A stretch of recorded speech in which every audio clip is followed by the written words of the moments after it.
का जो बिज़नेस है, खरीदो-फ़रोख्त बिल्कुल जो है वो नीचे डाउन आई हुई है। सेलर्स हैं, बायर्स नहीं है, परचेज़र नहीं है, इसकी क्या वजह है? हुकूमत ये समझती है कि रील एस्टेट एक प्रॉब्लम है, बट हुँ, ये प्रॉब्लम नहीं है, ये तो सोल्यूशन है बहुत सारी चीज़ों का। हुँ, तो वो क्या करते हैं, चूँकि लेजिस्लेशन नहीं है, उनको लगता है लोग अपना पैसा यहाँ पे पार्क करते हैं, तो वो जो हुकूमत नहीं आती, वो प्रॉपर्टी की मार्केट को, रियल एस्टेट की मार्केट को टैप करती है कि यार इनसे पैसे लो।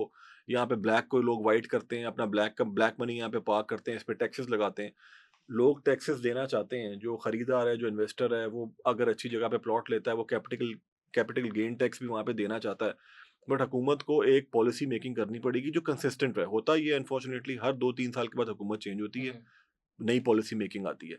तो ओवरसीज़ पाकिस्तानी इससे अफ़ेक्ट होता है। ओवरसीज़ पाकिस्तानी कहता है यार पाकिस्तान में पैसे इन्वेस्ट करूँगा, आज $1,00,000 की चीज़ ले रहा हूँ, हो सकता है 2 साल के बाद मेरे $70,000 भी ना बचें। हुँ, हुँ, तो वो भाग जाता है। पाकिस्तान का जो मेजर स्टेक होल्डर है रियल एस्टेट के अंदर, वो ओवरसीज़ पाकिस्तानी है।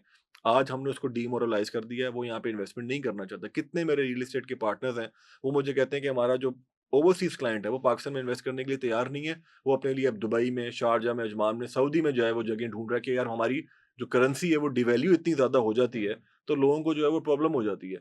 तो अगर हुकूमत इसमें लेजिस्लेशन अच्छी तरह करेगी, सेंटीमेंट डाउन नहीं होगा, कंसिस्टेंट पॉलिसी रहेगी, लोग टैक्स पे करते रहेंगे, कंस्ट्रक्शन होगी, इंफ्रास्ट्रक्चर डेवलपमेंट होगी, लोग ज़मीनें खरीदेंगे, लोग अपार्टमेंट्स में इन्वेस्ट करेंगे, लोगों को पता होगा कि यार हमारे पैसे की वर्थ बढ़नी है, हमारे एसेट्स इंक्रीज़ होने। अभी लोग डरे हुए हैं यार कि भाई अगर मैंने कुछ खरीद लिया, मुल्क के हालात है नहीं, मेरा कारोबार चल नहीं रहा, तो मेरे तो खर्चे नहीं पूरे होंगे। हुँ। तो इसलिए इन्वेस्टर आ नहीं रहा। डेढ़-डेढ़ करोड़ रुपए वाली जो फाइल है वो 20-20, 25-25 लाख रुपए तक बिक रही है। तो वो यही सेंटीमेंट है, क्योंकि लोगों को पता ही नहीं है कि भाई होना क्या है। एक क्लियर पॉलिसी नहीं है, एक क्लियर पॉलिसी मेकिंग नहीं है यहाँ पे कि डिसीजन हमारे कैसे आने हैं, टैक्सेस क्या लगने हैं, किस तरह होना है, क्या नहीं होना, तो लोग परेशान हैं इस वजह से। तैमूर साहब हमने देखा 2018 से 2022 तक के जो आदाद-ओ-शुमार हैं, इनको देखा जाए तो इस दौर में जो है वो तकरीबन 4 साल के इस अरसे में बहुत ज़्यादा हमने देखा कि जो ओवरसीज़ पाकिस्तानी हैं, इन्होंने रियल एस्टेट में इन्वेस्ट किया। रियल एस्टेट का जो एक बिज़नेस था ओवरऑल, ये बहुत ज़्यादा ग्रोथ आई इसमें और हमने इसकी वज़ह से देखा कि इकोनॉमी जो है वो स्टेबल हुई। अब ऐसी क्या वजह है कि पॉलिसीज़ क्या तब्दील की गई और स्ट्रैटेजी ऐसी कैसी रखी गई कि ओवरसीज़ का जो एतबार है, वो रियल एस्टेट से बिल्कुल उठ गया? देखिए, मैं थोड़ा-सा आपको और पीछे लेके जाऊँ, हुँ, 2013 से 17 या 18 तक भी बहुत अच्छा टाइम था रियल एस्टेट के लिए। हमारी इकॉनमी ग्रो कर रही थी। हमारे जो रियल एस्टेट का सेक्टर था, वो बहुत ज़्यादा ग्रो कर रहा था। ओवरसीज़ बायर पाकिस्तान में बहुत ज़्यादा इन्वेस्टमेंट कर रहा था। हुआ ये अनफॉर्चुनेटली कि 2013 से 17 तक हुकूमत जो है वो बड़ी अनस्टेबल रही। हुँ, उसमें नवाज़ शरीफ साहब चले गए, हुँ, शाहिद खाकान अब्बासी साहब आए, 1 साल उनकी हुकूमत रही, फिर इमरान खान साहब आ गए। 2-3 साल उनकी हुकूमत रही। कंसिस्टेंसी थी, पीएमएलएन की गवर्नमेंट थी, फिर पीटीआई की गवर्नमेंट आई। तो थोड़ी-सी कंसिस्टेंसी की वजह से बायर मार्केट में अट्रैक्ट हुआ और उसने यहाँ पे पाकिस्तान में इन्वेस्टमेंट करना शुरू की। हुँ, जो ओवरसीज़ हमारे जो दोस्त थे, दोस्त ममालिक थे, उनको भी पाकिस्तान के ऊपर भरोसा था कि भई ये चल रहे हैं हुकूमत, इसके ऊपर वो लोग काम कर रहे थे, पैसे भेज रहे थे यहाँ पे, हमारी फॉरेन इन्वेस्टमेंट आ रही थी यहाँ पे पाकिस्तान में।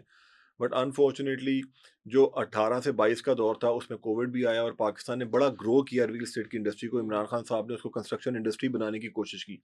आज से पहले, उससे पहले कभी यहाँ पे हुआ नहीं था कि यहाँ पे ऐसा काम हो सके।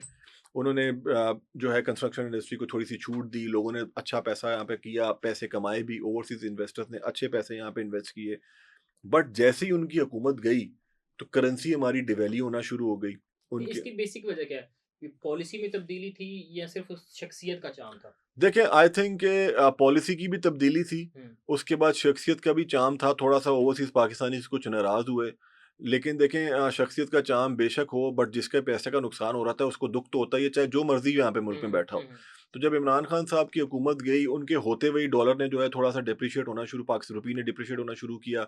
जैसे ही वो गए, और ज़्यादा डेप्रिशिएट हुआ, तो ओवरसीज़ पाकिस्तानीज़ की जो इन्वेस्टमेंट्स थी, वो बहुत ज़्यादा नीचे चली गईं। हुँ, वो नाराज़ हुए इस चीज़ से, कुछ का लगाव भी था उनके साथ, कुछ जो थे वो उससे उससे बेखला खौफ, वो जो है वो उसके ऊपर नाराज़ थे कि यार हमारी इन्वेस्टमेंट इतनी ख़राब हो गई। 10 साल का टाइम मैं समझता हूँ कि 2013 से 2022 तक का बहुत अच्छा टाइम था। इवन 2021 तक मैं कहूँगा 8 साल बहुत अच्छा टाइम था पाकिस्तान की रियल एस्टेट इंडस्ट्री के लिए। लोगों ने अच्छा काम किया, but unfortunately consistent policy making नहीं है, लेजिस्लेशन अच्छी नहीं थी। नवाज़ शरीफ साहब भी रियल एस्टेट इंडस्ट्री के ऊपर नहीं कर सके अच्छी लेजिस्लेशन। फिर इमरान खान साहब आए, वो भी लेजिस्लेशन नहीं, उन्होंने कोशिश की, हुँ, नहीं कर सके। बट एक कंसिस्टेंट पॉलिसी थी, हुकूमतें चल रही थीं, आपको बीच में रोका नहीं गया, काटा नहीं गया, आपकी पॉलिसी मेकिंग चेंज नहीं हुई, आपके गवर्नमेंट्स चेंज, आपकी मिनिस्ट्रीज़ चेंज नहीं हुई। तो इस वजह से जो है वो काम चल रहा था, बट जैसे ही भी ये काटा लगा, हमारा तो बेड़ा गर्क ही हो गया लोगों का यहाँ पे, उनको समझ ही नहीं पड़ी कि हमारी इन्वेस्टमेंट्स गई किधर हैं। अब जिसने 1 करोड़ रुपए की फाइल ली थी, आज वो 20 लाख रुपए की उसकी फाइल है, क्योंकि ओवरसीज़ आ नहीं रहा, मार्केट में परचेज़र है नहीं। आपने कहा हुँ, बायर भी नहीं है, सेलर है लेकिन बायर नहीं है। तो सेलर बेचे किसको? सेलर तो बेचारा नुकसान में भी बेचने के लिए तैयार है। हुँ, लेकिन बायर इन्वेस्टमेंट करना नहीं चाहता, क्योंकि उसको पता ही नहीं है कि अब होना क्या है। लोगों को पता लग जाए कि भई हाँ, ये हुकूमत चलनी है, 6-8 महीने, साल, 2 साल, 3 साल, 4 साल निकाल जाएँगे, हुँ। तो लोगों का जो एक सेंटिमेंट है वो पॉज़िटिविटी की तरफ आएगा।